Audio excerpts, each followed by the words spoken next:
cómo funciona un país en el día a día. No en serio, no en los grandes discursos, sino en esa maquinaria que nunca para. Hoy tenemos un documento que a primera vista parece una pesadilla burocrática. Es el Diario Oficial de Colombia, del viernes 14 de noviembre de 2025. Es que es un muro de texto legal, súper denso, lleno de decretos, de resoluciones. Totalmente. Pero si uno aprende a leer entre líneas, es como tener el plano del motor de un país. Cada página es una decisión, un engranaje que se está moviendo. Y nuestra misión hoy es justo esa, traducir ese lenguaje técnico a historias reales. Exacto. Y las historias que encontramos aquí son increíbles.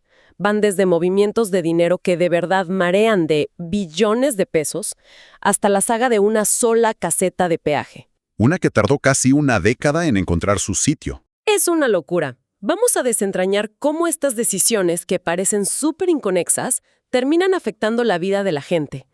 Y bueno, empecemos por donde casi siempre empieza todo. Por el dinero. Por el dinero. De entrada me topé con algo que suena muy bien. Una adición de más de 30,000 millones de pesos para el sector salud. Mi primera reacción es, ok, esto de impuestos, pero ¿es así de simple? Pues casi nunca lo es. Y aquí está el detalle interesante. Ese dinero no sale de la recaudación nacional. ¿Ah, no? No. Proviene de un acuerdo de financiamiento con el Banco Internacional de Reconstrucción y Fomento. O sea, para que nos entendamos, el Banco Mundial. Ah, ok. Es un préstamo. Es un préstamo con un propósito muy específico. Un programa para mejorar la sostenibilidad del sistema de salud. Este decreto es, en esencia, la formalización para que esa plata prestada pueda entrar legalmente al presupuesto y se pueda gastar. O sea, es una inyección de capital internacional para un objetivo concreto, lo que implica también, pues, una deuda. Claro. Pero espera, porque esa no es la cifra que me dejó sin aliento. Unas páginas más adelante, hay una resolución que modifica el presupuesto para el pago de la deuda pública. Y la cifra es 5,798,000 millones de pesos. Uf. Es un número tan grande que de verdad es difícil de procesar. Es una cifra monumental, sí. Pero aquí es donde la burocracia, digamos, tiene sus trucos. A ver. No es dinero nuevo entrando o saliendo. Imagina que el Congreso aprueba una gran bolsa de dinero para pagar todas las deudas del país. Ok. Lo que hace esta resolución es, básicamente, reorganizar el dinero dentro de esa misma bolsa. Mueve fondos de una partida a otra para poder cumplir con los pagos que ya estaban programados. Ah, ya entiendo. Entonces es menos como un nuevo ingreso y más como mover el dinero entre diferentes cuentas de ahorro, pero a una escala nacional. Exactamente esa es la analogía. ¿Y quién tiene el poder para mover semejante cantidad de dinero con una simple resolución? Ahí está el detalle. Una normativa específica le permite al jefe de la entidad, en este caso el ministro de Hacienda, hacer estos ajustes internos con una resolución. ¿Siempre y cuándo? Siempre y cuando no se altere el monto total que ya aprobó el Congreso. Es un vistazo a la flexibilidad que necesita el Estado para operar dentro de la rigidez de un presupuesto. Y de esos billones de pesos en el papel, que suenan tan abstractos, vamos a ver cómo se ve el Estado cuando choca contra la realidad, con una sola comunidad en la costa. Aquí es donde la cosa se pone fascinante. A ver. Totalmente, porque pasamos de la macroeconomía a una historia que parece sacada de una novela. La odisea del peaje La Caimanera. En una vía que además es clave, conecta media Colombia. Así es. ¿Me estás diciendo que una caseta de peaje puede tener una historia que se extiende por casi una década? ¿Cómo es eso posible? Es una saga de ires y venires. Si conectamos los puntos que se mencionan en la resolución, el panorama es increíble. Cuéntame. Todo arranca en 2015. Se aprueba la instalación de este peaje. Pero casi de inmediato, en 2016, las comunidades de Tolú y Coveñas protestan y piden que se mueva. Lo normal. A nadie le gusta tener un peaje en la puerta de su casa. Exacto. El ministerio accede y lo reubican. Pero la cosa no para ahí. Unos meses después, tras más reuniones con líderes locales, No me digas. lo vuelven a mover. Y cuando parecía que por fin se había encontrado un lugar, en 2020 llega un giro inesperado. ¿Qué pasó? La Autoridad Ambiental Regional, CAR Sucre, niega un permiso que era clave. ¿Es en serio? ¿Tuvieron que devolverlo a donde estaba antes? Eso es un despropósito burocrático. Es el perfecto ejemplo del laberinto administrativo. Lo devuelven a una ubicación anterior. Luego, en 2021, se acuerda otra reubicación por la construcción de una nueva variante. ¿Otra más? Pero para 2022 y 2023, la paciencia de la comunidad se agota por completo.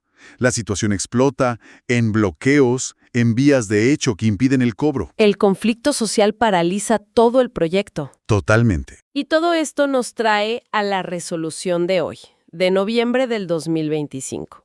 ¿Cuál es el capítulo final de esta historia? El capítulo final es un acuerdo. La Agencia Nacional de Infraestructura, la ANI, propone una reubicación definitiva, esta vez sí concertada con las comunidades, en la nueva variante Coveñas. O sea que esta resolución es, en teoría, el punto final a casi 10 años de conflicto. En teoría, sí.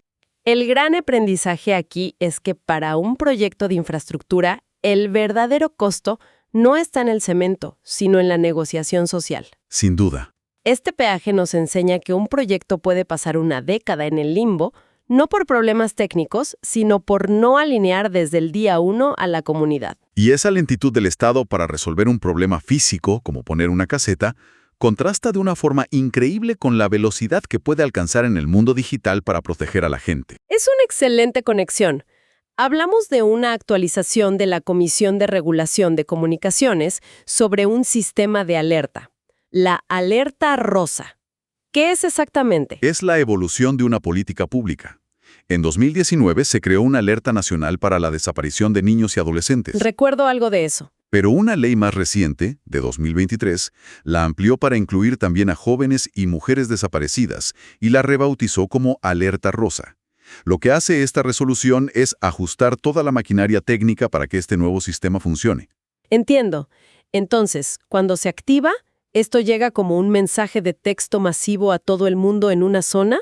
Me imagino que algo así podría colapsar la red en una emergencia. Es una excelente pregunta, y la respuesta es no. Precisamente por esa razón, no es un SMS. Ah, ¿y qué es? Utiliza una tecnología diferente llamada Cell Broadcast Service, o CBS. La mejor analogía es que funciona como una transmisión de radio, pero para celulares. A ver, explícame. En lugar de enviar millones de mensajes individuales, envía una sola señal que es recibida por todos los teléfonos conectados a ciertas antenas en un área específica. No necesitas saber los números de teléfono, solo la ubicación. Eso es mucho más eficiente. Y supongo que debe ser muy rápido. Increíblemente rápido. La resolución impone una obligación muy estricta a los operadores. ¿Cuál? Una vez que la autoridad competente emite la alerta, tienen un máximo de 2 minutos para difundirla a todos los usuarios en la zona definida. ¿Solo 2 minutos? 2 minutos, incluso si la red está congestionada. Es un despliegue tecnológico impresionante, con agregadores de alertas, protocolos internacionales, todo diseñado para una reacción inmediata. Ok, hemos visto los miles de millones, los conflictos de una década y la tecnología de reacción inmediata. Pero, ¿qué pasa con los engranajes más pequeños de la máquina estatal? Esos detalles del día a día. Esos son a menudo los más reveladores. Por ejemplo, encontramos un decreto que ajusta la bonificación judicial. Ajá. El dato es un aumento del 5.85% para 2025, pero lo interesante es la fórmula.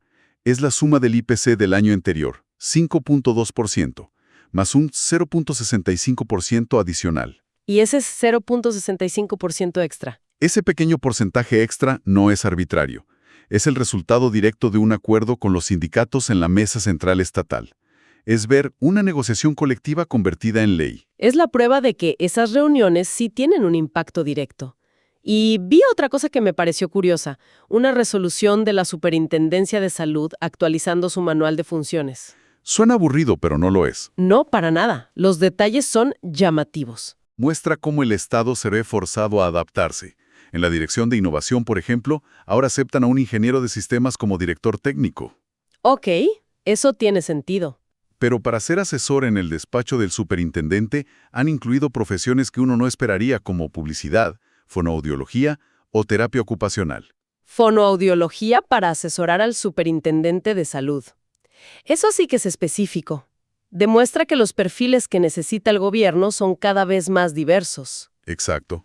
Y hablando de especificidad, hay una resolución de la DIAN, la autoridad aduanera, que es una verdadera joya técnica. Trata sobre cómo clasificar para importación un equipo completo de perforación de pozos de petróleo. Me imagino la lista de partes. Debe ser interminable. ¿Cómo se le pone un impuesto a algo tan complejo? ¿Se tasa cada tornillo? Sería una locura. La resolución describe docenas de componentes. La unidad de rotación, el malacate, las bombas de lodo, los tanques. Uf. Pero aquí es donde entra la magia de la burocracia bien aplicada. Utilizan un concepto llamado unidad funcional. ¿Unidad funcional? Sí. Una norma internacional permite que, si un conjunto de máquinas diferentes trabajan juntas para cumplir una única función principal, se clasifiquen como una sola cosa. Ah, ya. Así que, en lugar de tasar cada parte del equipo de perforación por separado, la DIAN lo clasifica todo bajo un único código arancelario. Simplifica enormemente el comercio. Entendido. O sea, en lugar de cobrar impuestos por cada tuerca y cada perno de un taladro petrolero gigante, simplemente cobran por el taladro. Tiene mucho sentido. Exactamente. Ahora, hay un último tema que se repite una y otra vez en este diario oficial: la vivienda. Sí, la actividad del Fondo Nacional de Vivienda es frenética.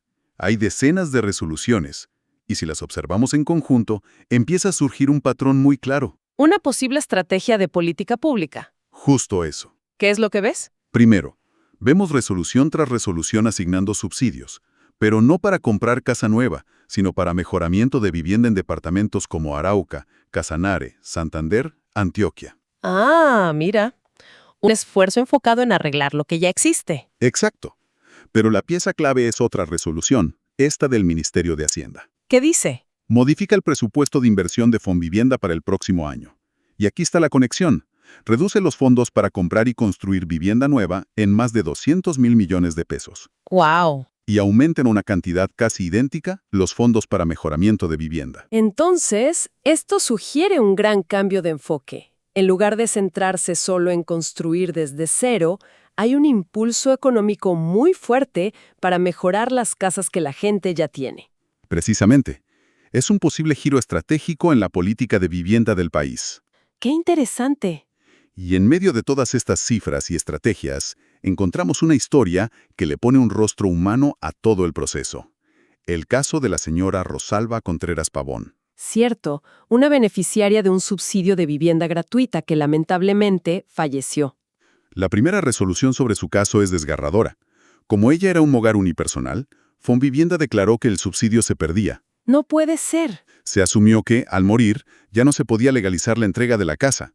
Imagina el golpe para la familia. Devastador. Pensar que habían perdido la casa por una tragedia. Pero aquí es donde el sistema, a pesar de todo, se corrige.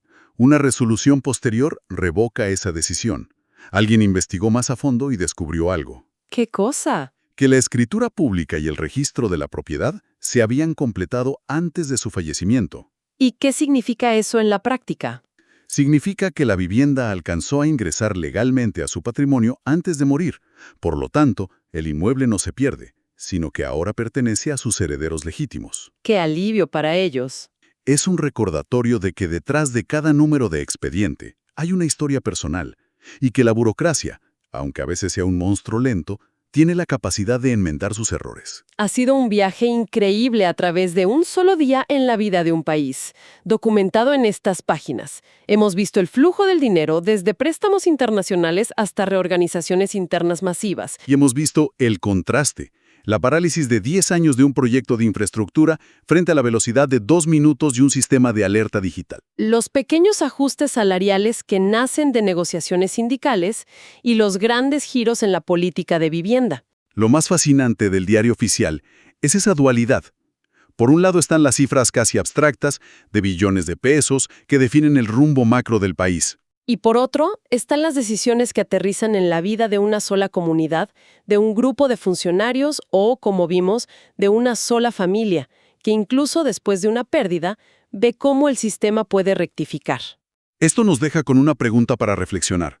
¿Dónde reside el verdadero poder de la gobernanza?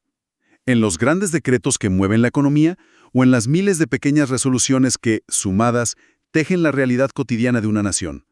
¿Qué es lo que realmente transforma la vida de las personas?